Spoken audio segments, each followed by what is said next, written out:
அண்ணா சீரியலை பிடித்திருந்தால் இந்த வீடியோவை மறக்காம லைக் செய்து கொள்ளவும். அண்ணா சீரியலில் என்ட்ரி கொடுக்கும் 2 நடிகர்களா? விஜய் டிவியில் சீரியல் நாயகிமா? வாங்க வீடியோவை முழுமையாக காண்கலாம்.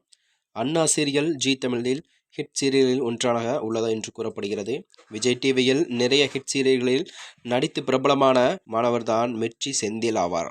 முக்கிய கதாபாத்திரத்தில் நடிக்க சன் டிவியில் சீரியல் மூலம்தான் பிரபலமான நித்யாராம் நாயகியாக நடிக்க இருக்கிறாராம். கடந்த 2023ஆம் ஆண்டு தொடங்கப்பட்ட இந்த தொடரை தான் துர்கா சரவணன் இயக்க 400 எபிசோடுகளுக்கு மேல் வெற்றிகரமாகவும் ஓடிக்கொண்டிருக்கிறதாம். அந்த வகையில் தான் குடும்பம், பாசம், சொந்தம் என பல விஷயங்களை மையமாக கொண்டு ஒளிபரப்பாகும் இந்த தொடரானது தற்போது 2 நடிகர்கள் என்ட்ரி கொடுக்க உள்ளார்களாம். அஜய் மற்றும் விஜய் டிவியில் செந்தூரப்பூவை தொடரிலிருந்து நடித்து பிரபலமான சிறுநீதி இருவரும் அண்ணா சீரியலில் என்ட்ரி கொடுக்க போகிறார்களாம். அதனைத் தொடர்ந்துதான் இந்த அண்ணா என்ற சீரியலில் 2 நடிகர்கள் புதிதாக என்ட்ரி கொடுக்க இருக்குதா என்றும் ரசிகர் மத்தியில் பெரும் பரபரப்பும் பேசப்பட்டு வருகிறது. இதுபோன்ற வீடியோக்களை தெரிந்து கொள்ள நமது சேனலை மறக்காம சப்ஸ்கிரைப் செய்து கொள்ளவும். நன்றி, வணக்கம்.